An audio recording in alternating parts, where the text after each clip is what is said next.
हरि ओम।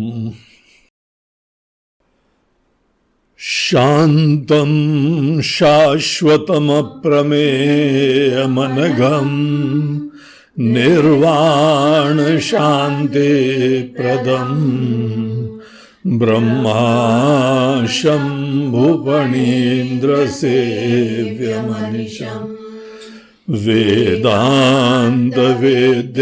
विभुम् रामाख्यं जगदीश्वरं सुरगुरुं मायामनुष्यं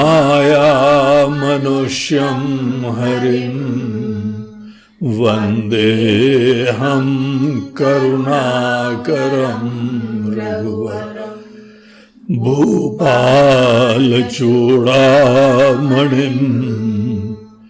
नान्यास्पृहा रघुपते हृदये स्मदीये सत्यं वदामि च भवानखिलान्तरात्मा भक्तिं प्रयच्छ रघुपुङ्गवनिर्भरां मे कामादिदोषरहितं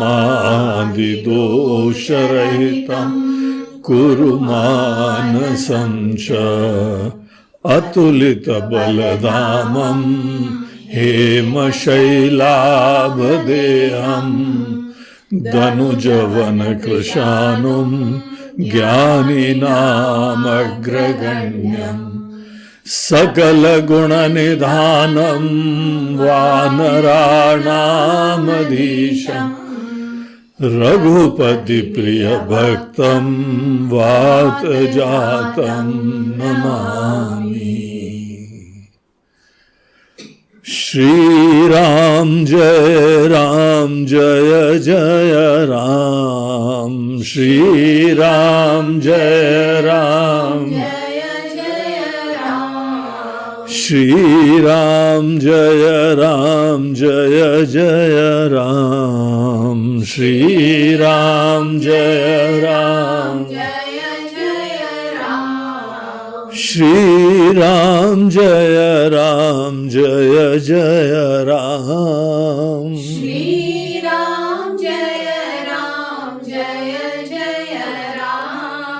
श्री राम जय राम जय राम, श्री राम श्री राम जय राम जय राम, श्री राम जय राम जय राम, श्री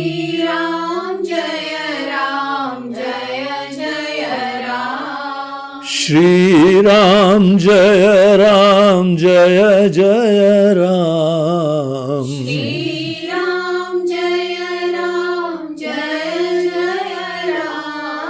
श्री राम जय राम जय राम, श्री राम जय राम राम, श्री राम जय राम जय राम, श्री राम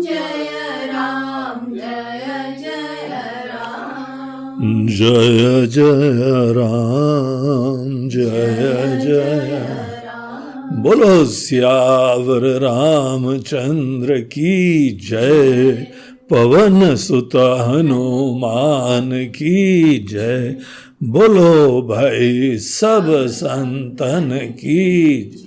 नमः पार्वती पते हर हर महादेव।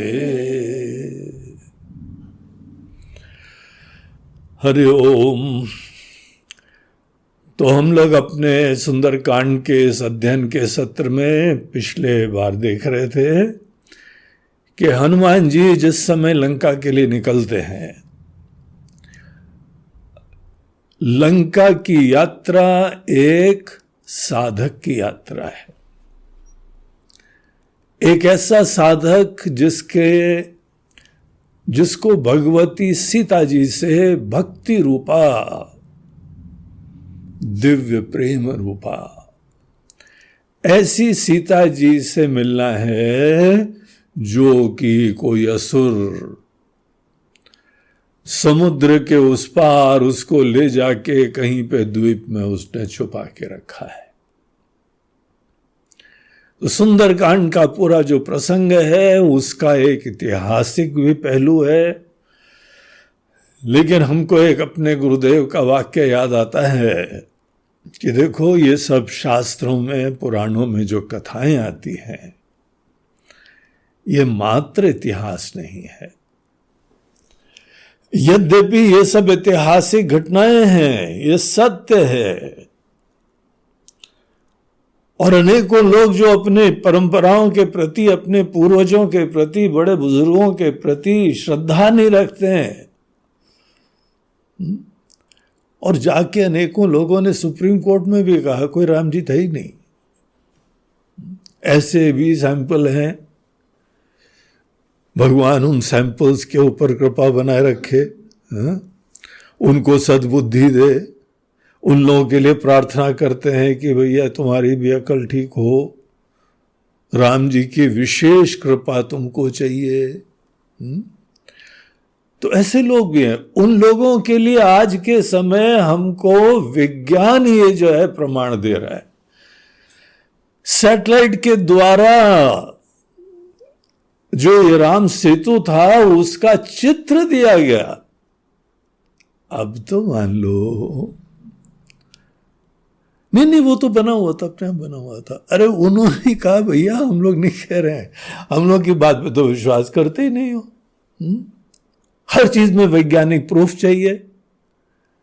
जिसको धर्म के लिए, अध्यात्म के लिए वैज्ञानिक प्रूफ चाहिए वो विज्ञान को प्रमाण मानता है। अपने शास्त्र, अपने दर्शन, अपनी परंपराओं को प्रमाण नहीं मानता है। इसीलिए तो हम लोग को भी कई बार कहना पड़ता है, this is a scientific proven fact, और फिर मुंडी हिलने लगती अच्छा, ओ यस यस। जब यहां पे पूरी दुनिया के सामने राम जी, कृष्ण जी, द्वारका, सबके बारे में प्रमाण मिल चुके हैं, और अगर विश्वास नहीं है तो जाओ द्वारका में जाके पानी में डूब मरो नहीं डूब के दिखाओ, स्कूबा डाइविंग करो, और अंदर देखो जाके पूरा शहर है, सब शहर है। अगर वो नहीं देखा जीवन में क्या देखा है? जहां भगवान कृष्ण घुमा करते थे, बैठा करते थे, राज्य का संचालन करा करते थे, ये सब आज के दिन ऐतिहासिक प्रमाण है। और भगवान भला करे श्रीलंका की गवर्नमेंट का, वहां पे उन लोगों ने एक शोध का व्यवस्था करी, रिसर्च टीम रखी, पूरी रामायण की पूरा घटनाक्रम जहां जहां घटित हुआ था वो सब उन्होंने प्रूव करा, और वहां पे स्मारक बनाए। लंका में हिंदुस्तान से ज्यादा पूरी भगवान की पूरी यात्रा के स्मारक बने हुए हैं। क्या महिमा का गुणगान गाते हैं। तो एनीवे यहां पे हमारे गुरुदेव कहते थे कि यद्यपि ये ऐतिहासिक सत्य है, ये हमारी भारत भूमि पे भगवान श्री राम जैसे लोग विचरे थे, हनुमान जी जैसे लोग यहां पे विद्यमान थे, आज भी सैकड़ों के प्रेरणा के आस्पद, स्मरण कर लो तो तुम्हारे प्रॉब्लम खत्म हो जाए, ऐसी पर्सनालिटीज। हमारे वहां खाने बनाने वाली बाई आती है, हम बोल रहे थे भाई हम लोग की भारत भूमि बड़ी महान है। उस दिन 15 अगस्त था। बोलते हाँ महाराज जी, यहीं पे भगवान अवतरित हुए, दुनिया में कहीं नहीं अवतरित हुए। बोला वाह शाबाश, ऐसी श्रद्धा, ऐसी अस्मिता, क्या सेल्फ रिस्पेक्ट, क्या यहां पे स्वाभिमान होता है, क्या हाइट्स रही हैं ज्ञान की, हर प्रकार के फील्ड में एक्सीलेंस की। ये भारत भूमि हम लोग की है। यद्यपि ये सब ऐतिहासिक सत्य था, लेकिन हमारे परम पूज्य गुरुदेव वो क्या कहते थे, The only history I know is his story.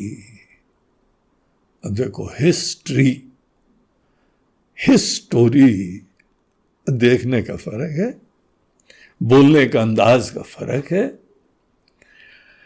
भगवान की जिस समय पूरी कथा की बातें होती हैं, उस समय ये कोई वंस अपॉन अ टाइम कोई थे, वो कथा नहीं है। It is all his story. वो देवादिदेव, वो परमात्मा यहां शरीर धारण करके जब विचरते हैं, जब कार्य करते हैं, जब खुशियों में रहते हैं, जब गम में रहते हैं, जब चुनौतियों के मध्य में रहते हैं, तो भगवान कैसे रहा करते हैं। हनुमान जी जैसे लोग, जो ज्ञानी, जो सिद्ध, परम भक्त, ज्ञानी नाम अग्रगण्यम। और अगर ज्ञान है तो ज्ञान की परीक्षा सर्टिफिकेट में नहीं होती है, ज्ञान की परीक्षा जीवन की चुनौतियों में हुआ करती है। जिस समय हमको बहुत खुशियां मिलती हैं या बहुत गम मिलते हैं,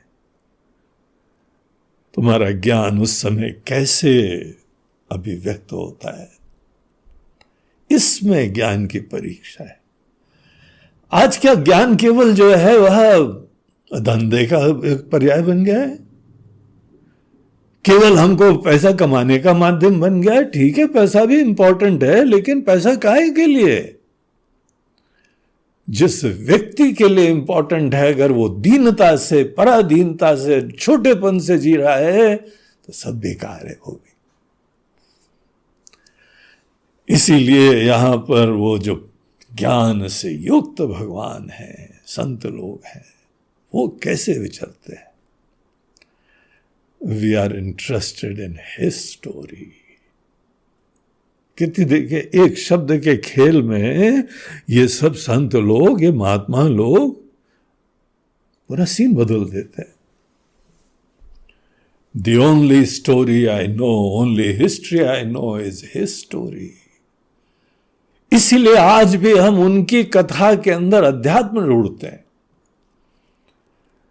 उनके हर, इसीलिए तो प्रवचन लंबे पड़ चलते हैं।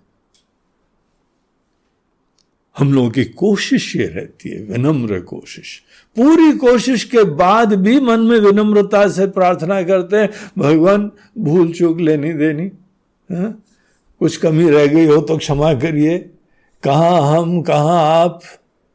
अपनी छोटी सी बुद्धि से आपको हम समझने की और वर्णन करने की कोशिश कर रहे हैं। हे राम, राम जी बचाओ।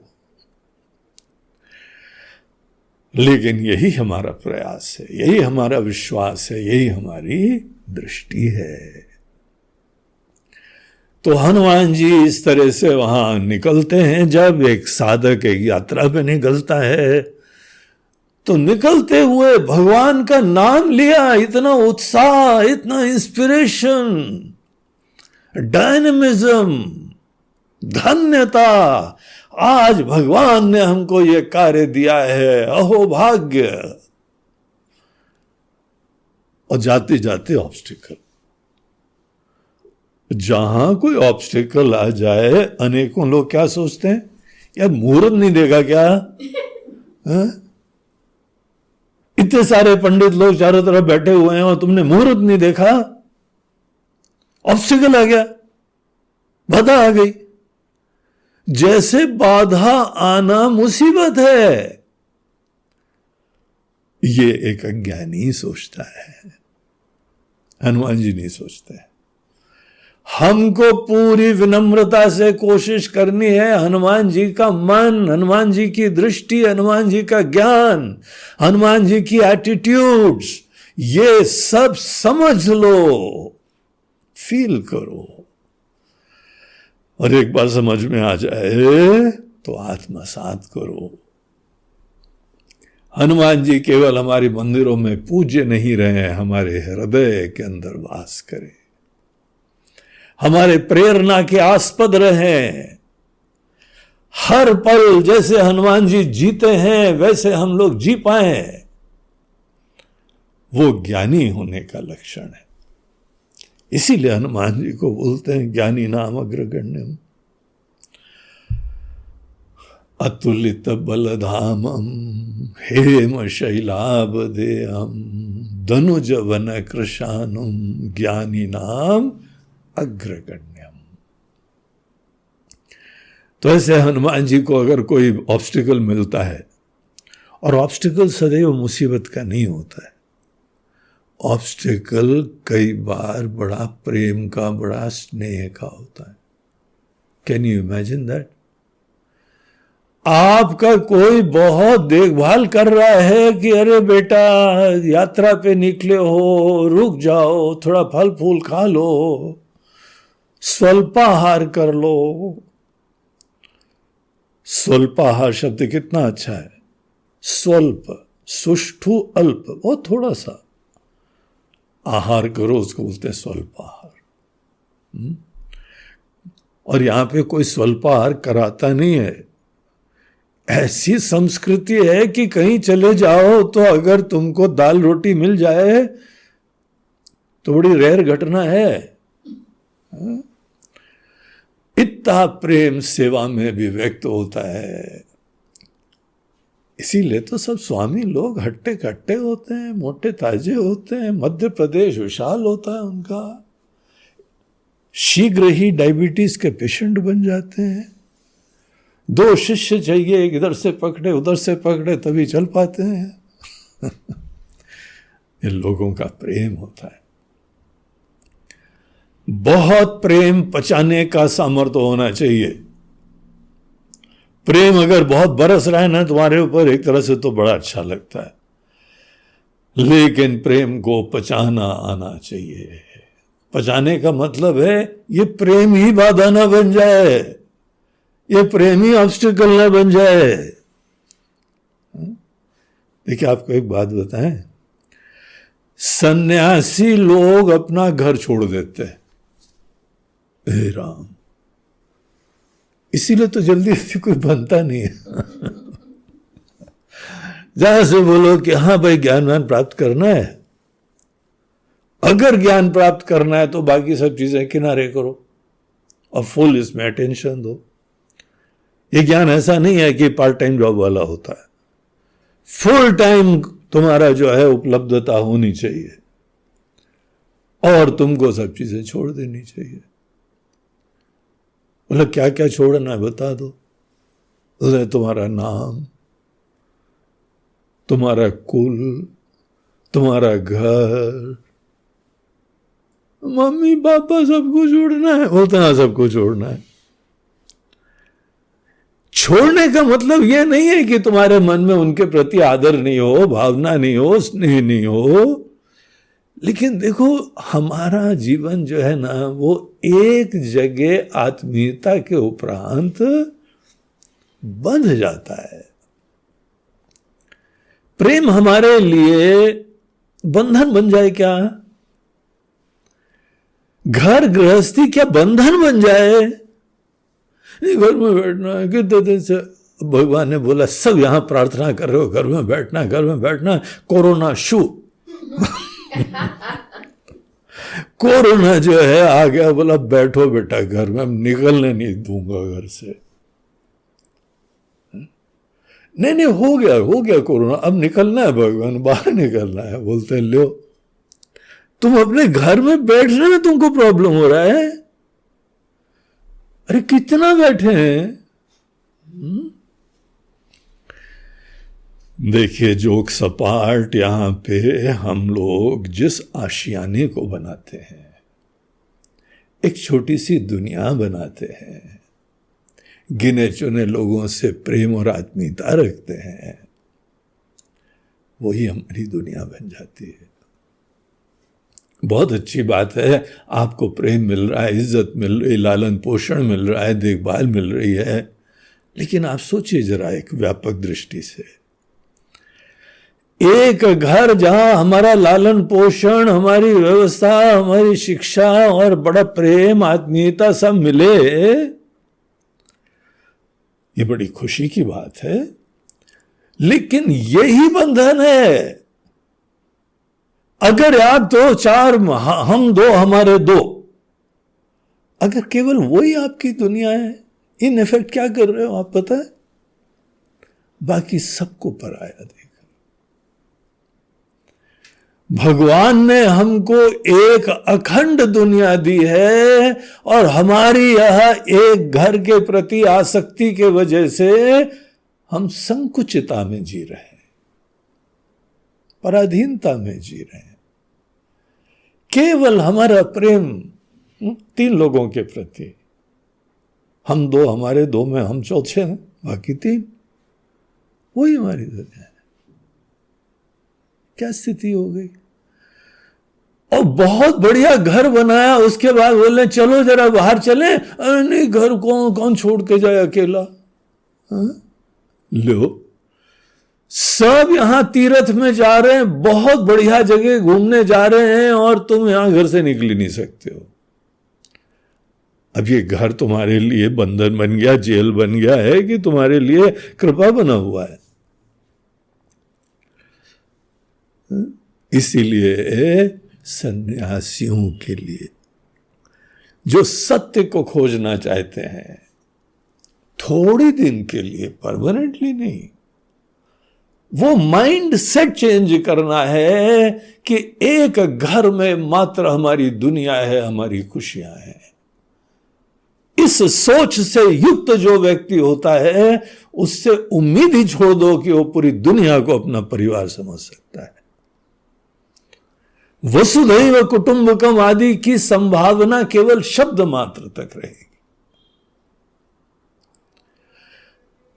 अगर एक से बहुत प्यार है तो दूसरे के प्रति उपेक्षा है। एक ही, हाँ तुम बीमार हो, तुम ठीक हो, तुम कैसे हो? अरे भैया, दूसरे भी मर रहे हैं। कभी तो उनकी तरफ भी अपनी दृष्टि इनायत करो, कभी तो दृष्टि उठाओ। नहीं, वो तो life is full of challenges and problem, सबके कर्म हैं, और सब कैसे कर्म कर रहे, भोग रहे, मर रहे। अखबार उठाया, आज तालिबान ने कितनों को मारा? अच्छा, इतनों को मारा? अरे ला, अच्छा बिस्किट तो लाओ चाय के साथ। खत्म, शोक सभा समाप्त। और हमारे वहां पे किसी को हो जाए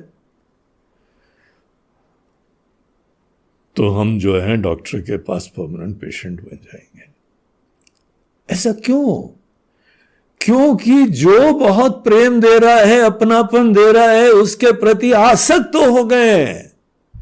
प्रेम सबके प्रति होना चाहिए, आसक्ति हमको संकुचित करती है, बांधती है, हमको हमारे लक्ष्य से च्युत करती है, भटका देती है, हम उपलब्धि नहीं रहते हैं। तो इसीलिए जो है वो अपने लोगों का स्नेह एक प्रॉब्लम बन जाता है। और जहां पे अगर प्रेम के अंदर वो आसक्ति रूपा होता है। देखिए, प्रेम और आसक्ति में क्या फर्क होता है? प्रेम जो है ना, सबके प्रति हो सकता है, सबके प्रति संवेदना, सबकी खुशियां, सबका कल्याण, सबकी प्रार्थना। और जहां आसक्ति होती है वहां पराधीनता होती है। हमारा एग्जिस्टेंस उसके बगैर नहीं हो सकता है। हम कल्पना नहीं कर सकते हमारा जीवन फलाने ढिमाके इन लोगों के अलावा कैसा होगा। This is not a healthy situation. ये संकुचितता है। वो ही बड़े उत्साह से, बहुत ही लगन से, बड़ी मेहनत से एक आशियाना बनाया और बस फंस के रह गए। इसको जो है कहा जाता है कि एक संकुचिता में कूपमंडूक, कूपमंडूक बोलते हैं एक कुएं के मेंढक को। कुएं की फैमिली है, कुएं का घर है, कुएं का कुआं है, मेंढक का कुआं है।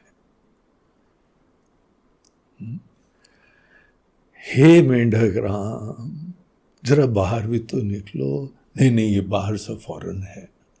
ये विदेश है, पराये लोग है, हमारा तो यही है। अपना ही समझो। कैसे अपना समझिए? ये तो उस वाले मेंढक का है और ये दूसरे मेंढक का है। ये गोरा मेंढक, ये काला मेंढक, ये छोटा मेंढक, ये वैसा मेंढक। ऐसा क्यों हो गया? ऐसा भगवान ने बनाया क्या?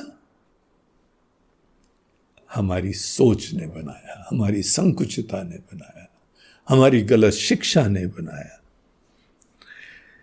इसीलिए दूसरों का प्रेम और स्नेह, हम तो चाहते हैं पूरी दुनिया के अंदर प्रेम हो, सबके अंदर स्नेह हो, सेवा हो, सभी की सेवा हो, पूरे विश्व का कल्याण हो। इस तरीके से सोच अगर है, सब हमारे हैं, सब अपने हैं। आपके जीवन में एक लक्ष्य है, भगवान ने आपको बनाया है, इस दुनिया में भेजा है। वो लक्ष्य हमारी अंतः प्रेरणा, जहां हमारी खुशी है। हर व्यक्ति के अंदर कुछ ना कुछ विशिष्ट होता है। जो तुम्हारी अंतः प्रेरणा है वो भगवान की आज्ञा है। तुमको भगवान की आज्ञा को शिरोधार्य करके जीना चाहिए कि यहां पर उसकी उपेक्षा करके जीना चाहिए। अगर हम उसी को अपना जीवन समझे, उसी को अपना लक्ष्य समझे, तो कोई भी संबंध हमको हमारे लक्ष्य से, सेवा से, हमारे डेडिकेशन से, ईश्वर की आज्ञा से हमको कभी विचलित ना करे। इनफैक्ट हमारा घर जो गृहस्थी होती है वो एंड नहीं होता है, वो मीन्स होता है।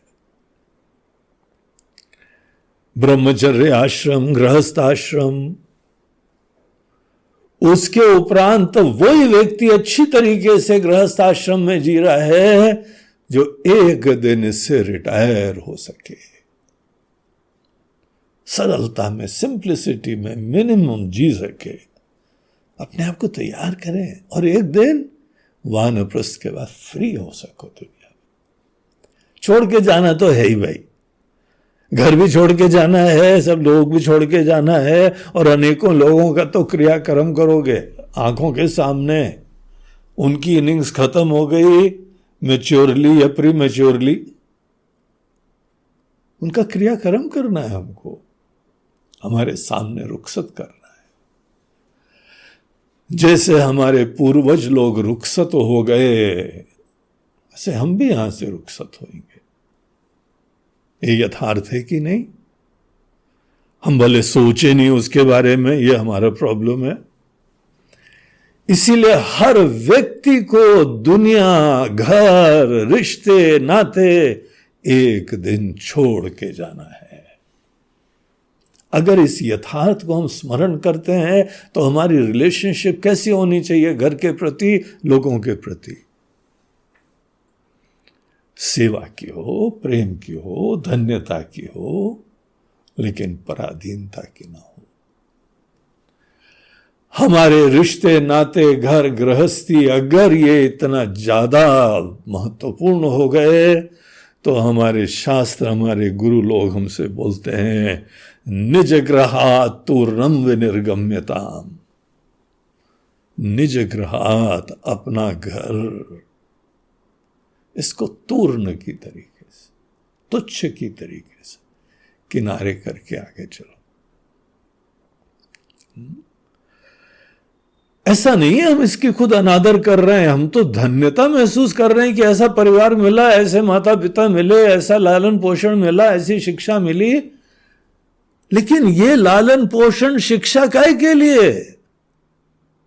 हमको तैयार करने के लिए, जिस लिए हमने शरीर धारण करा है, जो हमारे जीवन का एस्पिरेशन है, ड्रीम है, सामर्थ्य है, जो ईश्वर ने हमको बनाया है, वो कार्य करने के लिए वो लोग भी समर्पित हैं, हम भी समर्पित हैं। उनका ही आशीर्वाद होता है। कि जाओ बेटा, भगवान ने तुमको जिस कार्य के लिए बनाया है वो कार्य सिद्ध करो जाके। और अगर इस प्रक्रिया में किसी ने बोला अरे होता रहेगा ना, काम वाम होता रहेगा, थोड़ा बैठो तो, आराम करो, हनुमान जी थोड़ा फल फूल खा लो, तो मैनाक पर्वत थे जो सामने आ गए थे हनुमान जी के सामने, पूरा बढ़िया गार्डन, फल फूल सब लदे हुए, ऐसा आइलैंड था। तो वहां पे उन्होंने बड़ा प्रेम से, आत्मीयता से केवल सेवा ही करी। लेकिन हनुमान जी के फंडामेंटल देखिए कितने क्लियर हैं। हनुमान तेहि परसा, कर पुण्य की न प्रणाम। स्पर्श करा, स्वीकार करा, उनकी समस्त आत्मीयता सेवा को उन्होंने धन्यता से जैसे थैंक्स बोला और उनको प्रणाम करा। और बोला कि मैनाक पर्वत, आप हमारे पिताजी को जानते थे। मैनाक पर्वत तो पवन देवता के ऋणी थे, पुराना कनेक्शन है, पिताजी के टाइम का है। तुम्हारे पिताजी का कोई जो है ना ऐसा व्यक्ति जो उनके प्रति ऋणी था, धन्य था, वो आके सेवा कर रहा है। केवल थोड़ी देर के लिए विश्राम ही कर लो ना, थक गए हो। अरे बेटा थक गए होगे, आराम कर लो। हनुमान जी बोलते हैं कि बहुत बहुत धन्यवाद, लेकिन आपको हम सही बताएं, हम कोई थके नहीं। और एक और चीज बताएं, हमारा जो दृष्टिकोण है वो ये है कि एक बार भगवत कार्य के लिए, महान कार्य के लिए संकल्प ले लिया, जब तक काम पूरा नहीं होता है ना, हम न डिस्ट्रैक्ट होते हैं न मन के अंदर थकते हैं। हमारे शब्दकोश में, डिक्शनरी में कोई थकावट, तनाव, चिंता, विक्षेप, डिप्रेशन कुछ भी नहीं होता है। ऐसे ही बने हुए हम क्या करें। अब कोई थक जाता होगा, हम नहीं थकते। और इसी संदर्भ में देखो, याद करो, सीता जी से जिस समय मिल लिए हनुमान जी, गोल पूरा हो गया, लक्ष्य पूरा हो गया। तब उनको याद आई कि यहां फल भी लगे हुए हैं। अशोक वाटिका में इतने बढ़िया बढ़िया फल लगे हुए थे, तो वो माता जी के पास गए। ऐसे नहीं बंदर की तरह सीधे भी जाके खाने लगे। उनका शिष्टाचार, उनका संस्कार कभी नहीं खत्म होता है, लुप्त नहीं होता है। माता जी के पास गए, प्रणाम करा, बोलते हैं माता जी भूख लगी, आज्ञा हो तो फल खा लें। हाँ, आपके पेट भी है। बाकी लोग का लगेज तो थोड़ा, टिफिन बहुत बड़ा चलता है साथ में, सदैव ये खाना है, रास्ते में वो खाना है, फिर स्नैक्स भी खाना है, और ब्रेकफास्ट से पहले का खाना है और ब्रेकफास्ट के बाद का खाना है, सब खाना खाना खाना खाना। हनुमान जी को न पेट का एहसास, न किसी चीज का, किसी की आत्मीयता का कोई डिस्ट्रैक्शन। बहुत फेमस स्टेटमेंट है, राम काज कीन्हे बिनु मोहि कहाँ विश्राम। राम जी का काम करने से पहले हमको कोई यहां थकावट नहीं है, विश्राम का प्रश्न ही नहीं है। और हमको बहुत खुशी है, हमारे देश के प्रधानमंत्री कुछ ऐसे हनुमान जी से प्रेरित हैं लगता है। इतने साल गुजरात के जो है वो चीफ मिनिस्टर रहे, और पिछले 7-8 साल से प्रधानमंत्री रहे। रिकॉर्ड है पूरी दुनिया में, एक दिन वेकेशन नहीं लिया है। कोई तो सोचे कि एक दिन जरा टेक ऑफ कर लो, जा रहे हो जरा घूम भी लेना। उनके साथ जो अफसर लोग चलते हैं, पहले बहुत मजे लिया करते थे, अब सबकी यात्रा कैंसिल। उनके साथ जाना है तो फ्लाइट में इधर से उधर जाना है तो रात भर बस आराम कर लेंगे, दूसरे दिन पहुंचते पहुंचते मीटिंग चालू। ऐसा पैशन है, देश के कल्याण के लिए ये डेडिकेशन है, जैसे वो ये कह रहे हैं, राम काज कीन्हे बिनु मोहि कहाँ विश्राम। थकावट लगे तो फिर हम करें। एक जगह जो है मोदी जी का ही वचन हम सुन रहे थे, किसी ने पूछा आपको इतनी एनर्जी कहां से आती है, आप थकते क्यों नहीं हैं? आप थकते नहीं है, वो देख के हमको बड़ा संकोच होता है, हम कितना जल्दी थक जाते हैं। आप थकते ही नहीं है, क्यों नहीं थकते हैं आप? तो उन्होंने बोला इसके बहुत सारे रहस्य हैं, आपको भी वही सब चीजें अगर आप करेंगे तो आप नहीं थकेंगे। उसमें बोलते हैं कि एक चीज यह है कि डेली हम 1 किलो गाली खाते हैं, तुम डेली 1 किलो गाली खाओगे तो कहां बैठ पाओगे? ये नहीं करा, ये नहीं करा, ये नहीं करा, आप तो ऐसे हैं, आप वैसे हैं, बोलते हैं। चारों तरफ से सब लोग बोलते रहते हैं तो फिर थोड़ी तो इज्जत करनी चाहिए। फिर बोलते हैं कि लाइट चीजें अपार्ट, ये सही बात नहीं है, तुम जानते हो मजाक में कह रहे हैं। उन्होंने एक कहानी सुनाई, बोलते हैं कि 2 बच्चे, एक लड़की अपने छोटे से भाई को लेकर पहाड़ पे चढ़ रही थी। तो एक वहां पे महाराज जी खड़े थे, बोलते हैं कि बेटा थोड़ी देर आराम कर लो, थक गई होगी, अपने भाई को तुम पहाड़ पे ले जा रही हो। तो बोलते हैं बाप जी आप जो हैं कैसी बातें कर रहे हैं, हम कहाँ थके, तुम्हारा भाई है।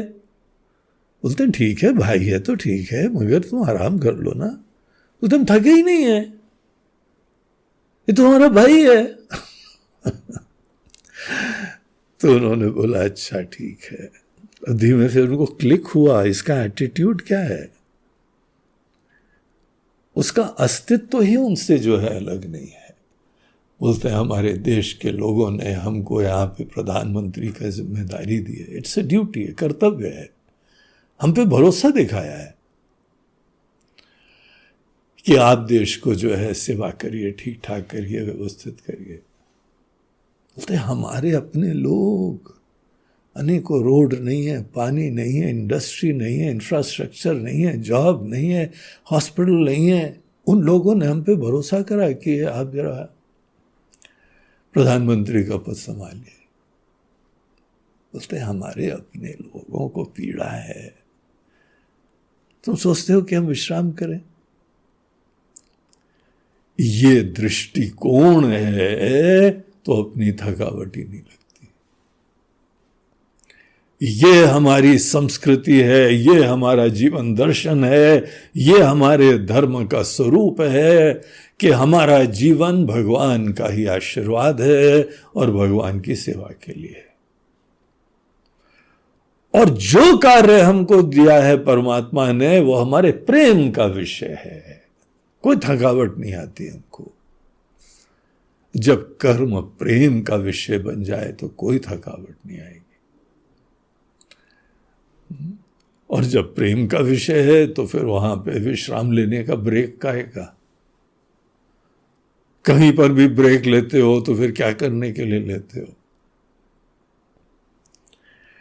तो देखिए हनुमान जी की दृष्टि, कोई हमको थकावट नहीं है। Thank you very much for your hospitality, for your concern, आपकी आत्मीयता, आपकी संवेदनशीलता, आपकी व्यवस्था, सब बढ़िया बढ़िया फल फूल आपने चुन के रखे हुए हैं। और कैसे हमारे पिताजी के प्रति भी आप अपनी भावना को भी व्यक्त कर रहे हैं। लेकिन हमको कोई विश्राम की जरूरत नहीं है। और आगे निकल गए। सबसे पहला बंधन आत्मीय लोगों का था। उनका इरादा नहीं था बंधन करने का। अगर हम फेर रहे हैं उनके प्रति, बिल्कुल ही तटस्थता से देखें, उनमें कोई इरादा नहीं था। उनका इरादा था बस तुमको थोड़ा शांति मिले, सुकून मिले। लेकिन तुमको शांति मिले, सुकून मिले, ये सोच में भी ये प्रेमाइस है कि तुम थक गए होगे, स्ट्रेस्ड होगे, विश्राम की जरूरत होगी। हनुमान जी ने उसी को निगेट कर दिया। हमारे आत्मीय जनों का प्रेम हमारे लिए कभी कोई बाधा न बने, ऑब्स्टिकल न बने, बल्कि प्रेरक बने। हमारे जीवन के उद्देश्यों की प्राप्ति के लिए हमारे आत्मीय जनों का सब स्नेह एक प्रेरक और सहायक बने। ये हमारी सोच है, ये हमारा दृष्टिकोण है। इस तरीके से एक उन्होंने निपटा। फिर हनुमान जी आगे बढ़े, फिर बाधा, पता नहीं कैसे मुहूर्त में चले हो भाई, फिर बाधा आ गई। अगली बार चलना तो पहले जो है ना पंडितों से मुहूर्त निकलवा लेना, और दही का चम्मच खा के चलना। हमको याद है जब हम लोग एग्जामिनेशन के लिए जाते थे, हमारी माता जी बड़ी चिंतित होती थी, वो बड़ी कंसर्न रहती थी, एग्ज़ाम देने जा रहा है हमारा बेटुआ एग्ज़ाम देने जा रहा है। और एग्ज़ाम इधर उधर, भगवान को प्रणाम करो जाके, पहले आशीर्वाद लो जाके, वहाँ तक तो ठीक था। फिर दही भी खा लो, अच्छा जल्दी से, दही ज़्यादा खट्टा, थोड़ा मीठा डालो, और मिला मुलू के फिर चम्मच खिला के। पता नहीं ऐसा टेंशन हो जाता था कि कहाँ जा रहे हैं हम, कोई युद्ध के लिए जा रहे हैं, कोई बड़ा। और ये सोच सोच के कि अगर एग्जाम में फेल हुए तो फिर क्या, दही का क्या रूप निकलेगा। बड़ी मुसीबत हो जाती थी। वो सब अपेक्षाओं से, आसक्तियों से सब अभिव्यक्तियां होती हैं। उनकी आत्मीयता को हम प्रणाम करते हैं, लेकिन उनकी सोच को स्वीकार नहीं करते, जिससे कि हमारे कार्य में बाधा हो और अटैचमेंट्स हो, उसके वजह से टेंशन हो। सोच के विचित्र लगता है। तो इस तरीके से एक उन्होंने निपटा। फिर आगे चलते हैं। तो चलिए हम लोग पहले थोड़ा सा पढ़ लेते हैं। तो ये जो है पहले दोहे के बाद की चौपाइयाँ।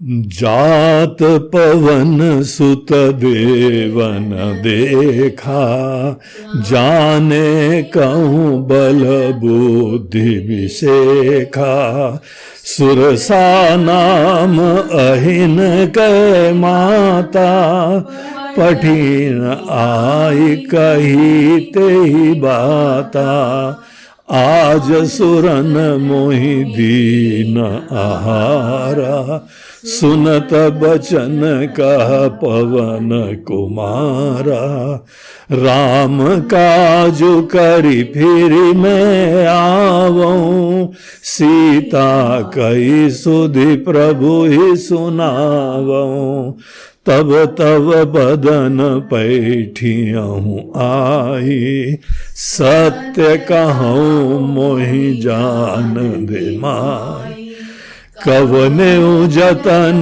दे नहीं जाना, ग्रससि न मोहि कहे हनुमाना, जो जन भरिते बदनु पसारा, कपितनु कीन दुगुन विस्तार, सोरह जो जन मुखते ही ठयऊ, तुरत पवन सुत 32 भयऊ, जस जस सुरसा बदनु बढ़ावा, तासुदून कपि रूप दिखावा, सत जो जन ते ही आनन कीना, अति लघु रूप पवन सुतलीना, बदनु पैठी पुनि बाहिर आवा, मांगा तुरत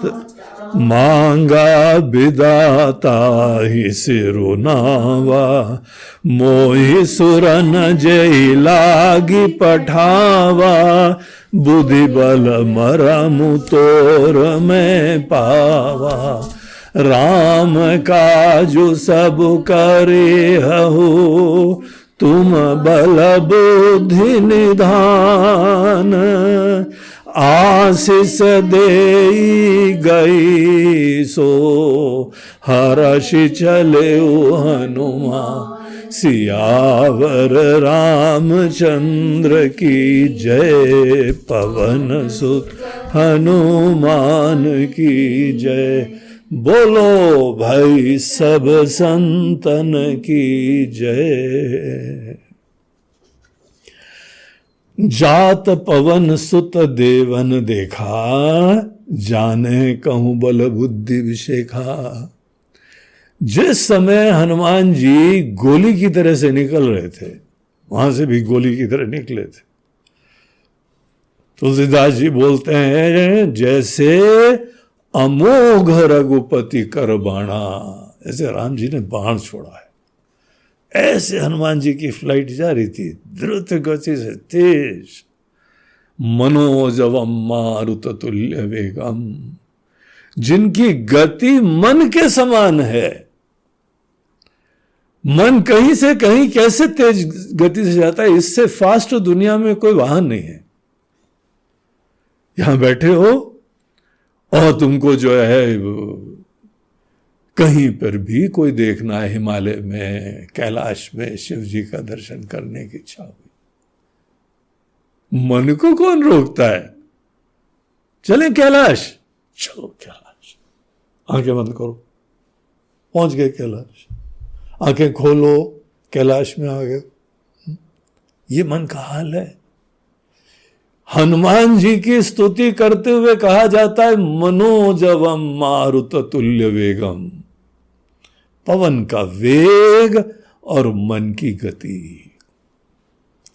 ये बड़े इंटरेस्टिंग शब्द हैं, उससे हनुमान जी की पर्सनालिटी पता लगती है। हनुमत तत्व क्या होता है और वानर रूप में क्यों है। हर व्यक्ति का मन एक वानर है, पता है आपको? हाँ, ये तो पता है महाराज जी। और खासकर जिस समय ध्यान करते हैं, जब करते हैं, उस समय तो बहुत प्रत्यक्ष दर्शन होता है, वानर ही है। एक डाल से दूसरी डाल में भागना, एक जगह से दूसरी चीज का चिंतन होना, अनकनेक्टेड। ऐसी ऐसी चीज का ध्यान में स्मरण होता है जिसका आत्मज्ञान से कोई लेना देना नहीं, सब प्रकट होते हो। मन के अंदर कैसा कैसा चंचलता होती है। ये चंचल मन को ही भक्त राज बनाने की यात्रा है हनुमान जी की पर्सनैलिटी। जो हनुमान जी के व्यक्तित्व से उसे शिक्षा लेता है, उस व्यक्ति का चंचल मन ज्ञानी, भक्त, समाहित, डेडिकेटेड, प्रसन्न, धन्य, आशीर्वाद रूपा, सबके लिए कल्याण रूपा वो हो जाता है। ऐसे हैं हनुमान जी। तो हनुमान जी निकल रहे थे तो देवताओं को उनको मन में विचार आया। बोलते ये हनुमान जी जा तो रहे हैं, लेकिन इनके अंदर लंका जा रहे हैं, रावण की लंका जा रहे हैं। रावण की लंका का उस समय ये आलम था जैसे अभी कोई आतंकिस्तान जा रहा है। उसामा बिन लादेन क्यों ढूंढने जा रहे, उनके घर में जा रहे। आजकल तो दूसरे वर्ड्स आ गए हैं, मुल्ला उमर, मिस्टर बरादर। अफगानिस्तान में जो अभी रूल कर रहे हैं ना तालिबान, उनके चीफ हैं बरादर। अब बरादर वर्ड पता नहीं ब्रदर से बरादर बना कि क्या बना, उसका अपभ्रंश है। वो अपने साथियों का तो ब्रदर है, लेकिन बाकी के लिए बड़ा विनाशक है, भयंकर है। महिलाओं की तो मुसीबत हो गई, मरना चालू हो गया उन लोगों का, बंद होना, सप्रेस्ड होना। कंदाहार जिस समय हम लोगों का इंडिया का प्लेन हाईजैक करके ले जाया गया था, तो क्या मुसीबत थी। उस दिनों पर तालिबान लोग थे वहां पे, उनका ही राज्य था। जैसे वहां पे कंसर्न्स थी, एंजाइटीज थी, वैसे लंका में जाने वालों के लिए हुआ करती थी। सोच ही, हनुमान जी को नहीं प्रॉब्लम है, देवताओं को प्रॉब्लम था। देवताओं के अपने स्टेक्स बड़े हाई थे। सब देवताओं को उसने बंदी बना रखा था, अनेकों को। हनुमान जी जिस समय सभा में गए तो फलाने देवता हाथ जोड़े खड़े थे, कोई दूसरे ऐसे खड़े हुए तो सर लटकाए हुए। इसीलिए देवताओं के बड़े हाई स्टेक्स थे, और वो तो उससे निपट नहीं पाए थे। इसीलिए उनका अपना डर, अपनी एंजाइटीज, अपने आसक्तियां, डर सदैव आसक्ति से होता है। एंजाइटी से ही सब प्रकार के विकार आते हैं। तो उनको बड़ी एंजाइटी थी। तो वहां पर कहते हैं कि जात पवन सुत देवन देखा, देवताओं ने देखा। जाने कहूं बल बुद्धि विशेखा, इनका बल और इनकी बुद्धि कितने बलवान हैं, और कितने स्मार्ट हैं, कितने इंटेलिजेंट हैं, ये हम लोगों को पहले चेक करना चाहिए। तो उन्होंने अपनी एंजाइटी से प्रेरित होके उन्होंने जो है बुलाया सर्पों की माता, सुरसा नाम अहिन कई माता, पठी इन जा आई कई ते ही बाता। उन्होंने उसको बुलाया, बोला जाओ मिशन बल बुद्धि टेस्ट, इनकी बल इनकी बुद्धि का टेस्ट करने के लिए जाओ, जैसा तुमको करना है मुसीबत दो। बोला आप बाकी चिंता मत करिए, हम तो सांपों की माता है। सांप अनेकों को डरा देते हैं, होते बड़े भोले वाले हैं। शिव जी के तो गले में आलिंगन करते हैं, माला बन जाते हैं, भूषण बन जाते हैं। लेकिन लोग फोकट में डरा करते हैं, और डर के मारे सांप ने कुछ नहीं करा, इन्होंने पहले डंडा उठा के मार दिया। ये लोगों का डर होता है। और सांप को फिर आत्म सुरक्षा में अपना बहुत फुंकार भी मारने पड़ती है, डंक भी मारना पड़ता है, अन्यथा वो अपने रास्ते जाता है। इंसान को खाता थोड़ी है वो, अजगर को छोड़ के। अजगर किसी भी जानवर को सफोकेट करके फिर निकल जाता है। बाकी कोई भी सांप इंसान को ना खाता है, ना इंसान से दुश्मनी है। आराम से निकलेगा, वो चुपचाप अपने रास्ते से जाएगा। लेकिन दूसरों के डर के वजह से इनको आत्म सुरक्षा करनी पड़ती है, वो सब जानती विद्या। बोलते हैं आप चिंता मत करो, हम निपट लेंगे, आप इनका बल देखना है, बुद्धि देखना है, अभी डराती हूं जाके। तो माता जी है उनकी सांपों की। तो वो वहां पे पहुंच गई, और जब हनुमान जी तेजी से चलते चले आ रहे थे, बुलेट बाण तेजी से चला आ रहा था, वहां सामने खड़ी हो गई आके, और सामने खड़ी होके बोलती है कि आज सुरन मोहि दीन आहारा। वाह, आज देवताओं ने तो हमको कितना बढ़िया भोजन भेजा है, हट्टा कट्टा है, बढ़िया है, काफी जो है वह प्लम्पी है, प्लम्पी। सोने जैसा चमक रहा है, मसल्स भी काफी बढ़िया है। आज हमको भोजन मिला है। तो ये जो है हनुमान जी को अपना भोजन देखते हुए वो उनके पास जाती है। देखिए हमारा कल्चर क्या है, किसी व्यक्ति को भोजन खिलाना एक बहुत ही पुण्य का काम, सेवा का काम। हम जब अब खुद भोजन करें तो वो भी पवित्र काम होता है। यज्ञ बनाना चाहिए, पूरे ध्यान से भोजन करना चाहिए, और भोजन के समय बाकी जो है वो दूसरी चर्चाएं न करें, क्योंकि यज्ञ कर रहे हो, पूजा कर रहे हो।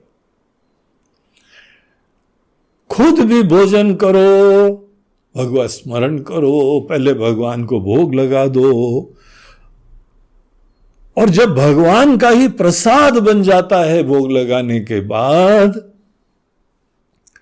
तो वहां कोई राग द्वेष नहीं, अच्छा है या खराब नहीं, सब अच्छा हो गया। प्रसाद को कोई थोड़ी बोलता है कि अच्छा है बुरा, प्रसाद बना दो भगवान भोजन को। और गीता के 15वें अध्याय में बोलते हैं, अहम वैश्वानरो भूत्वा प्राणिनाम देहमाश्रितः प्राणापान। तो ये प्राणपान की वायु हमारे पेट की अग्नि को जला रही है, प्रज्वलित कर रही है। भूख लगना, हमारे पेट में भूख की अग्नि प्रज्वलित होती है, और जब पेट के अंदर जठरा अग्नि प्रज्वलित हो जाती है तो भोजन को आहुति की तरह से देखते हुए अपने अंदर पेट की अग्नि में डाला जाता है। और जब भी कोई यज्ञ करता है, यज्ञ सदैव दूसरों की खुशी के लिए कर्म होता है। इसीलिए नित्य पूजा या नित्य यज्ञ करने वालों की एक संस्कार बन जाता है कि दूसरे की सेवा का आनंद होना चाहिए। सामान्यतः हमको अच्छा लगा, हमको नहीं अच्छा लगा, हम यही हमारी लाइफ का केंद्र बिंदु होता है। इस पूरी परिस्थिति का परिवर्तन कर देना और हमारी खुशी दूसरे की खुशी में हो जाए, ये पैराडाइम शिफ्ट की टेक्नोलॉजी को यज्ञ बोलते हैं। सेल्फ सेंट्रिसिटी से सेल्फलेसनेस हो जाए, निष्कामता प्रेम से दूसरों की खुशी के लिए जीवन जीना, इस परिवर्तन करने की प्रक्रिया को पूजा या यज्ञ बोलते हैं। और इतनी ज्यादा हम लोगों के अंदर कंडीशनिंग अपनी सेल्फ सेंट्रिसिटी की होती है, अपने लिए अपने लिए अपने लिए। ये जड़ है संसार की समस्याओं का। अनेकों बुद्धिमान लोग हैं, लेकिन ये रियलाइज कितने लोगों ने करा है? सब इसी को जो है वह पनपने देते हैं, प्रेरित करते रहते हैं। यहां के मनीषियों ने सोचा ये सोच गलत है, विनाशकारी है, उसका ही नुकसान होगा। तनाव, टेंशन, विकार, अभिमान, सब दुनिया भर के विकार इसलिए होते हैं क्योंकि आदमी स्वकेंद्रित है, सेल्फ सेंटर्ड है। काम करवाना हो, नेपोलियन कहता था चिंता मत करो, हम कोई भी काम अपने फौजियों से करवा सकते हैं। तो कोई भी करवा सकते हैं, बोलते हैं सब करवा सकते हैं। हमको केवल उनके कॉलर पे एक रिबन ही तो बढ़ाना होता है। प्रमोशन दे दिया, पर्क्स दे दिए, लगे हुए। ईगो फुलफिलमेंट करो और काम करवाओ। किसका क्या ईगो फुलफिलमेंट का तरीका है, बस वही डिफर करता है। देखना पड़ता है इस आदमी की अहम की संतुष्टि कैसे करी जाए। अहम की संतुष्टि के लिए सब बिकाऊ हो जाते हैं। ये सब संसार की जड़ होती है। और हमारे वहां पे जीवन दर्शन, मनुष्यों के द्वारा प्रदत्त जीवन का पूरा धर्म, इसमें बोलते हैं कि ये चेंज करो। तुम अपने जीवन के लिए कोई ऐसा लक्ष्य ढूंढो, उससे प्रेम करो, वो ईश्वर की खुशी का निमित्त देखो। अपने लिए चिंता मत करो। भगवान बोलते हैं मैं हूं ना, हम हैं तुम्हारे लिए, तुम भरोसा नहीं करते हो क्या हम पे? पूजा करते हो, नाम जप करते हो, भजन भी अच्छा गा लेते हो, लेकिन भरोसा ही नहीं करते हो हमारे पे। भरोसे का लक्षण यह है कि तुम अपनी चिंता खत्म करो। तुम्हारी जब अपनी चिंताएं खत्म हो तब तुमने भरोसा भगवान पे करा है। तो इसीलिए अपने बारे में कोई चिंता मत करो। अब इंसान तो छोड़ो, देवता लोग के भी अंदर ही जल्दी बात बैठती नहीं। देवता जो है ना, पुण्यात्मा होते हैं, अच्छे लोग होते हैं, लेकिन ज्ञानी नहीं होते हैं। और हमारे तुलसीदास जी तो जो है देवताओं से बड़े गुस्सा रहते हैं, क्योंकि जिस समय राम जी अयोध्या के ऊपर राजगद्दी पे बैठना चाहते थे ना, उस समय देवताओं ने मंथरा की कैकेयी की बुद्धि पलट दी और भगवान को वनवास करवा दिया। अब सब लोगों की दृष्टि होती है, हमारे तुलसीदास जी की और गोस्वामी जी की, सब संतों की दृष्टि है ये स्वार्थी लोग हैं। अपने स्वार्थ के लिए भगवान को भी जंगल भिजवा देंगे, अपने स्वार्थ के लिए जो है उनको राज्य छुड़वा देंगे, और यहाँ पे पूरा जो है राम राज्य से 14 साल के लिए सबको वंचित करा देंगे। ये आजकल के पॉलिटिशियंस हैं, देवता लोग पॉलिटिशियंस हैं। सदैव पॉलिटिशियंस को राजा राम की तरह मत समझना, देवताओं की तरह होते हैं। अपने स्वार्थ के लिए किसी को कुछ भी लड़ाई लड़वा देते हैं, दंगे करवा देते हैं, कुछ भी करवा सकते हैं। ये दुनिया भर की जो है, कहीं पे अफगानिस्तान की लड़ाई, कहीं पे और दूसरे देशों की लड़ाई, पीछे कोई नेता ही तो है, किसी की महत्वाकांक्षाएं हैं। वर्ल्ड वॉर 1, वर्ल्ड वॉर 2, ये सब इतनी बड़ी बड़ी चीजें किसके वजह से हो रही हैं? कोई ना कोई नेता अपने ईगो फुलफिलमेंट के लिए बड़ा प्रेरित था। तो देवता जो है होते तो भगवान के निमित्त हैं, सेवक है। लेकिन जो भी सेवक हो बहुत ही ज्ञानी होगा ऐसा नहीं है। जो अपने धर्म को, अपने शास्त्रों को जानता है, वो देवताओं को पुण्यात्मा जीव देखता है। हर जीव के अंदर अज्ञान है, लेकिन सत्कर्म करने की प्रेरणा है। तो ऐसे देवता लोगों ने देखा और उनको जो है भेजते, तो जाओ। तो ये भी बोलती आज देवताओं ने हमको भोजन भेजा है। और भोजन की बात सुन के हनुमान जी थोड़े से रिलैक्स करते हैं, बोलते हैं कि भोजन की बात आई है, देखो इसका भोजन हम करवाएं, और हम ही किसी के भोजन है, ठीक है, वो आई हमको पकड़ने के लिए। ना डर, ना चिंता, ना आत्म सुरक्षा का प्रॉब्लम, ये मन के अंदर विचार ही नहीं आया। अरे शेर शेर शेर शेर, सांप सांप सांप सांप सांप, अनेकों लोग तो छिपकली छिपकली छिपकली। यहाँ आश्रम में एक सज्जन आते हैं, उससे बोलो कि जाओ बेटा वहां से उस कमरे से बोलो, और अगर वहां पे छिपकली दिख गई, ना हनुमान चालीसा काम देती है, ना वहां कोई काम देता है। हनुमान जी का भक्त है वो। बोलते नहीं छिपकली है गुरु जी, आप समझते नहीं है, छिपकली इतनी छोटी सी है। और एक है सांप, सांप आ गया, सांप आ गया। अगर सांप को इंसानों की भाषा समझ में आती होती तो कितना आश्चर्यचकित होता। तो हम इतने मासूम से छोटे से प्राणी, और ये इतना विशाल खड़ा हुआ 4-5 फीट का, 6 फीट का आदमी हमसे डर रहा है, हा? हमको तो इतना प्यारा लग रहा है कि ऐसा इच्छा हो रही है इसके गले में लिपट जाओ जाके, वो आ जाए ना पास में तो मुसीबत हो जाए। लेकिन वो आए और उनको जो है, हमको तो देवताओं ने भोजन भेजा। तो हनुमान जी क्या बोलते हैं? बोलते हैं कि हे माता जी, क्या प्रेम से, क्या आदर से, क्या सोच है, जरा थोड़ा आइडेंटिफाई करके देखो।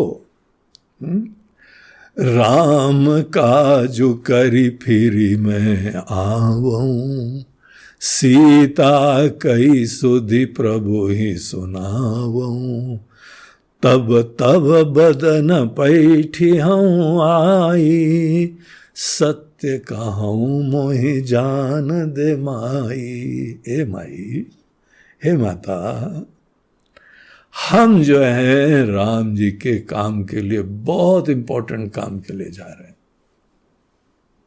हमको वो काम करने दो जरा।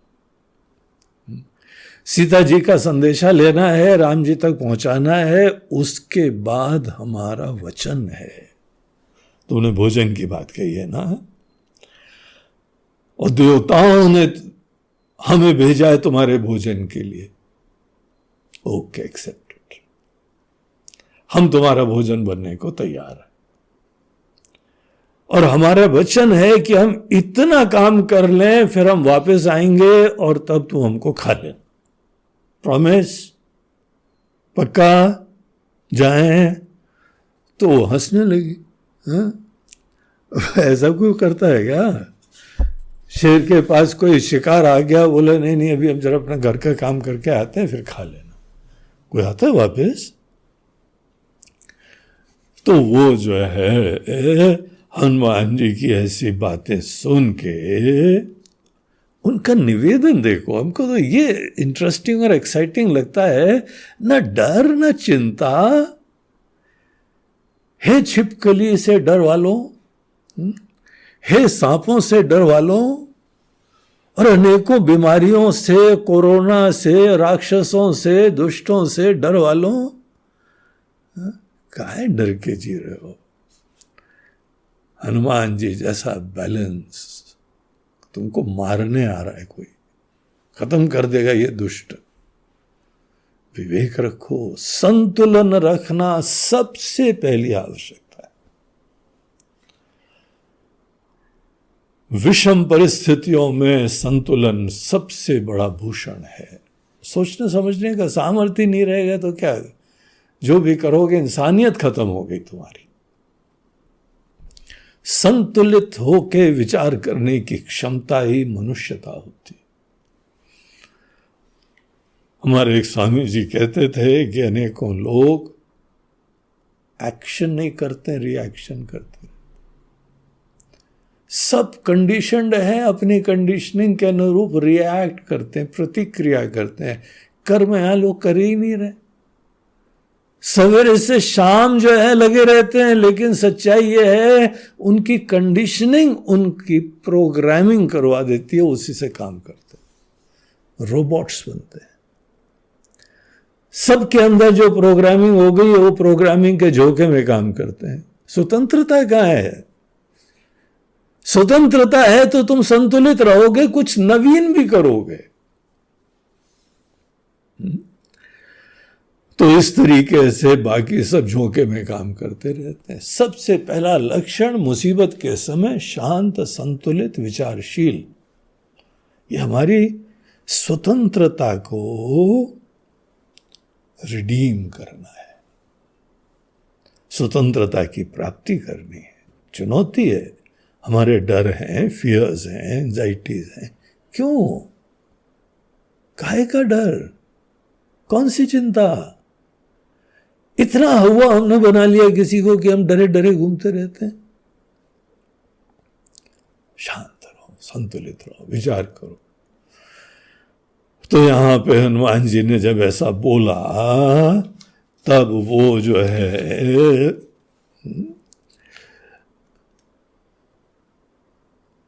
उन्होंने जो है बोला कि हंसने लगी, बोला कैसे छोड़ेंगे थोड़ी। हनुमान जी ने बहुत समझाया तो भी जब वो समझी नहीं, कवने हूं जतन दे नहीं जाना, वो जाने नहीं दे रही आगे। तो हनुमान जी के मन में विचार आया, यार ऐसा कहाँ पे क्या होता है, कुछ गड़बड़ है। कभी कोई किसी का भोजन है वो अपने भोजन से बात करता है क्या? आज देवता ने अच्छा भोजन कराया, आज तो हम भोजन करेंगे। ये बात कर रही है, अगर हम सही में भोजन है और ये भूखी है तो खाती क्यों नहीं है? बड़ा फनी सा लग रहा है हमको। प्लेट में भोजन आ गया है और तुम दुनिया भर की बातें बतिया रहे हो और भोजन नहीं खा रहे हो। तो हनुमान जी बोलते हैं कि फिर खाते क्यों नहीं हो? ग्रस से न मोहि कहे हनुमाना, अरे खाओ ना, फिर तुम बोल रही हो ना खाएंगे। तब उसको लगा कि हमने ज्यादा ही भूमिका बना दी, लंबी नाटक बना दिया, ये आर्टिफिशियल होने लगा है कुछ। तो उसने बोला हाँ ठीक है। तो फिर मुंह उसने खोला, कितना बड़ा खोला, जो जन भरिते ही बदनु पसारा। वदन अर्थात मुंह। जो जन, एक योजन 8 किलोमीटर होता है। इतना बड़ा मुंह, 1 योजन भर मुंह खोला उसने। हनुमान जी भी थोड़े बड़े ही दिख रहे होंगे, लेकिन जितना बड़ा भोजन है उससे बड़ा ही मुंह खोलना पड़ता है। जब लोग पानी पूरी खाते हैं ना तो ध्यान रखो, तब होता है खोखला सा होता है, पानी भरा हुआ है करके, उस समय फोटो खींचने में बड़ा मजा आता है। वही स्थिति है, जो जन भर ऐसा मुंह लोना लंबा चौड़ा खोला। तो हनुमान जी देखो relaxed, decision on as per the situation, not pre imagined, पहले कंक्लूडेड। वो खोलेगी तो हम ऐसा करेंगे, कुछ नहीं, हो वर्तमान में नहीं जी रहा है। Immediate, spur of the moment decision लो, तो बुद्धि जगी है। तो जब उसने मुंह खोला तो हनुमान जी ने इमीडिएटली डिसीजन लिया और बड़े हो गए। तो वो दुगने हो जाते हैं। कपि तनु कीन दुगुन विस्तारा, दुगने हो गए। तो उसने जो है 16 योजन मुखते ही ठयऊ, 16 योजन, 16 गुना मुंह बड़ा, उसने विशाल मुंह खोल दिया। अब 1 योजन भर का अगर कोई खाने का ग्रास है तो मुंह और बड़ा कर दिया उसने। तो हनुमान जी जो है 32 हो गए, 16 खोला तो 32 हो गए। सब 32 दांत दिखाई पड़ रहे थे उसके अंदर, और खुद भी 32 योजन भर हो गए। उसने बोला बड़ा स्पेशल है कोई, बड़ा सिद्ध है कोई, बड़ा चालाक है। देवताओं ने बड़ा विशेष भोजन भेजा है आज तो हमको। तो जिस समय ये हुआ, जस जस सुर सा बदनु बढ़ावा, तो जैसे कंपटीशन लग गया। इसने 16 योजन, वो 32 हो गए, फिर और ये बड़ी हुई तो और बड़े हो गए। तो उसने धीमे धीमे 7 योजन ते ही आनन कीन्हा, 100 योजन भर मुंह उसने बड़ा खोला, और पूरा ब्लैक होल दिखाई पड़ रहा था अंदर, जो गया वापस नहीं आता है, सब भस्मीभूत हो गया, ऐसा बड़ा। अब देखिए हनुमान जी की बुद्धि, उनकी स्मार्टनेस, उनकी कुशलता। मैं बोला ये तो अब ईगो ट्रिप लग गई, तुमसे बड़े हम, तुमने ये हमसे दोगुना करते, तुमने दोगुना हम चौगुना करते। ये पूरी दुनिया में रेस चल रही है। तुम्हारा घर कितना बड़ा, 2 कमरे का, 4 कमरा, 4 कमरा, 8 कमरा। धीमे धीमे अनेकों लोगों के कमरे, 50 कमरे का बेडरूम में, मैंशन में ये रहता है। यार तुमको दूसरे कमरे में तुम्हारा बेटा है, उसके पास जाते हो तो क्या इलेक्ट्रिक कार्ट में, गोल्फ कार्ट में जाते होगे क्या? ये घर है कि पूरा होटल है? मगर इको ट्रिप है, यूज थोड़ी है कोई। मेंटेन भी कर लो, 4 कमरे का घर मेंटेन करो, झाड़ू पोछा करो, सब अकल आ जाती है। यहां पे हमारे एक स्वामी जी महाराज आए, हमारे वेदांत आश्रम में स्वामी दयानंद जी आए, बहुत हमारे लिए आदरणीय वरिष्ठ महात्मा जी, बहुत बड़े वेदांत के विद्वान, बड़ा स्नेह रखते थे, बड़ा आशीर्वाद रहता था। उनसे बोला महाराज जी एक छोटा सा आश्रम बनाया है, आप पधारो, आओ आ जाइए। वो पूरे एमपी गवर्नमेंट के स्टेट गेस्ट थे, तो वहाँ पुलिस की गाड़ियाँ एकदम सवेरे करती हुई चली आ रही और आश्रम के सामने रुकी। और फिर स्वामी जी उतरे और सब दुनिया भर के गेस्ट, उनके शहर के और भोपाल के, दिल्ली के, बाहर के सब भक्त लोग चले आ रहे। उन्होंने अपने वचन के अनुसार आश्रम में वो आ गए। यही जहां हम व्यासपीठ पे बैठे हैं, यहीं बैठे आके वो बड़ी पवित्र हो गई, धन्य हो गई ये हमारी आसना से। उसके बाद आश्रम उन्होंने देखा और हमसे बोलते हैं कि बड़ा मत करना हिस्सा, इससे ज्यादा। तो बोलते हैं कि मिनिमम रखो, व्यवस्था जो भी है उतनी रखो, बाकी बड़े आश्रम हम लोग के सबके इतने सारे हैं, आओ यूज करो, लेकिन अपनी जरूरतें कम से कम रखो, जिम्मेदारी कम रखना। मैं बोला बिल्कुल महाराज, आपकी आज्ञा सिर आंखों पे, बड़ा करने का हमारा भी कोई इरादा ही नहीं है, मगर आपकी अब तो आज्ञा हो गई है तो बिल्कुल नहीं होएगा। ये तो इको ट्रिप हो जाती है। हमारे आश्रम में 1000 कमरे हैं, यार क्या करोगे इतने 1000 लोगों को? तो ये सब हनुमान जी ने सोचा है कि कोई अलग लाइन ऑफ एक्शन लेना पड़ेगा। तो 100 योजन इतने बड़ा जब मुंह खोला तो फट से छोटे हो गए एक ही क्षण में, और इतने ही नहीं छोटे हो गए, उसके मुंह में प्रवेश कर गए।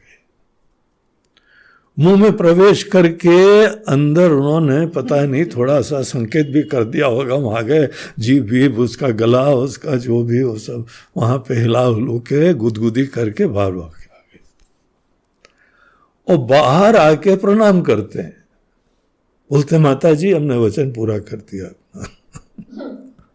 हम आपके आहार बनने के लिए हम खुद उपलब्ध थे, लेकिन अब परिस्थिति आपने ऐसी बना दी तो भी हमने अपना वचन पूरा करा। हमारा वचन है, अपना वचन जीवन के भी बलिदान के आगे ज्यादा महान होता है। फौजी लोग अपने जीवन का बलिदान दे देते हैं क्योंकि देश के लिए उन्होंने प्रतिबद्धता रखी, वचन दे दिया। तो वचन हमारा जीवन से प्रदान है। हमने वचन दिया था हम आपके भोजन मन के लिए आएंगे, मुंह में घुस जाएंगे, घुस भी गए, वापस भी आ गए, थैंक यू वेरी मच, आपने बाहर आने भी दिया, खाए ही नहीं, हम क्या कर रहे हैं? That is not my problem. अब इतनी देर में सुरसा तो आश्चर्यचकित, ये हुआ क्या, कहां गया वो इतना बड़ा था सडनली गायब हो गया। और वहां पे उनके मुंह में भी कुछ थोड़ी खुजली मची, खांसी वांसी होती तो क्या बोलते हैं, गले में चिक चिक तो गले में चिक चिक वगैरह कर करा के वो बाहर आके खड़े से प्रणाम करे, छोटे से हनुमान जी। तो सुरसा का दिमाग जो है ना जमीन पे आया, उन्होंने बोला कि धन्य हो भाई, व्हाट अ स्मार्ट फेलो, इतना चतुर, इतना बुद्धिमान, इतना वचन की प्रतिबद्धता, इतनी भगवत कार्य की निष्ठा और इतनी निडरता न डर का नामो निशान, न कोई विक्षेप का नामो निशान, न अशांति का नामो निशान। क्या संतुलित रूप से बुद्धिमत्ता से इस यूनिक सिचुएशन को उसने हैंडल करा है। वो सुरसा जो शुरुआत में बोल रही थी कि आज तो देवताओं ने भोजन भेजा है, वो ही उनको आशीर्वाद देती है। सुरसा अपना वास्तविक रूप धारण कर लेती है और बोलती है कि हमको देवताओं ने तुम्हारी परीक्षा लेने के लिए भेजा था। अब हमारा आशीर्वाद है राम का जो सब करी हो, तुम बल बुद्धि निधान। उनसे सर्टिफिकेट मिलता है जो हमको मारने आए थे, जो खाने आए थे। क्या पासा पलट दिया हनुमान जी ने। आशीष दे गई सो हर्ष चले हनुमान, और आशीर्वाद दे के गई। हनुमान जी की क्या वंदना करी जाए, क्या स्तुति करी जाए। What an amazing personality. Her situation को आशीर्वाद बना देते हैं, क्योंकि घबराते नहीं है, चिंतित नहीं होते हैं, स्वार्थ की चिंता नहीं होती है। तो उन्होंने भी जाके देवताओं को रिपोर्ट दी। इसकी बल बुद्धि, स्मार्टनेस, चतुरता, हमारे पास शब्द नहीं है। ये राइट व्यक्ति है लंका जाने के लिए। इसका कोई कुछ नहीं बिगाड़ सकता है। इससे ज्यादा कौन बिगाड़ेगा इसको मार के खाने वाले। उससे मैं डरता नहीं है। ये जो मृत्यु से नहीं डरता है वो किसी से नहीं डरता है, पता है आपको। और जो मृत्यु से डरता है वो हर पल पल डरता रहता है। यह हनुमान जी का व्यक्तित्व है। तो हनुमान जी ने दूसरा ऑब्स्टिकल निपटा। हर ऑब्स्टिकल बुद्धिमत्ता को जगाने का तरीका होता है। ऑब्स्टिकल्स हमको सोचने के लिए, कुछ नवीन विचार करने के लिए ओकेजन होते हैं, और हम उसी में डर के मारे हालत खस्ता कर देते हैं। तो ये यहां पे एक अपने आत्मीय जनों के स्नेह से निपटे, फिर देवताओं के द्वारा हमारे भक्षण के लिए सांप आई थी, सांपनी की माता, उससे निपट लिए, और उसके बाद उसका भी आशीर्वाद लेके मैनाक का भी आशीर्वाद मिला और इनका भी आशीर्वाद मिला। और फिर आगे जाते हैं।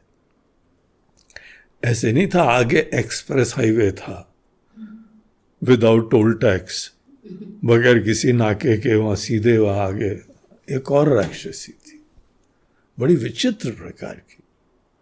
वो दिख ही नहीं रही थी। वो राक्षसी वहां रहती थी पानी के अंदर ही। तो उसकी कथा हम आपको कल सुनाएंगे। श्री राम जय जय राम, श्री राम जय राम,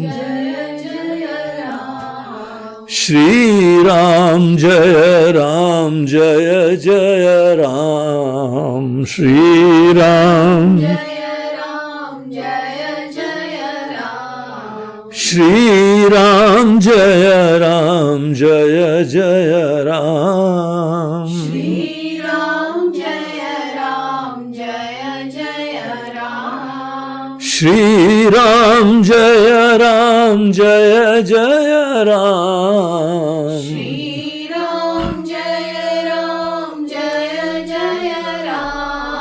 श्री राम जय जय राम, श्री राम जय जय राम,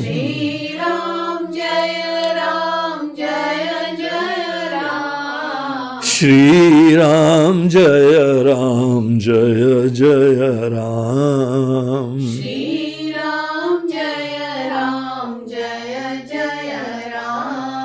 जय जय राम।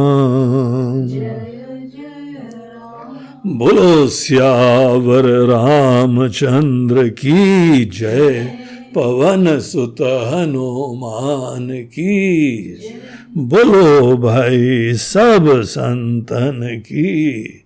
नमः पार्वती पते, हर हर महादेव। नर्मदे हर, बोलो गंगा मैया जय। आज के हम लोगों के प्रवचन के स्पॉन्सर बॉम्बे के एक कपल हैं, हमारे सुरेश अरोरा जी, उनके सुपुत्र, उनके छोटे पुत्र मोनीश और उनकी पत्नी हर्षिता। तो मोनीश और हर्षिता अरोरा इस प्रवचन के स्पॉन्सर थे। उन्होंने अपनी सेवाएं, अपना कंट्रीब्यूशन इस प्रवचन के लिए दिया है। मोनीश और हर्षिता, आप दोनों को बहुत बहुत आशीर्वाद। भगवान आपका पूरा जीवन सुखी रखे, आपके जो भी सपने हैं पूरे हों, और हनुमान जी जैसा डायनेमिक, निर्भीक, एंथुजियास्टिक बन के उनसे प्रेरणा आपको मिले और आपका जीवन और सुखी हो, सफल हो। हरि ओम।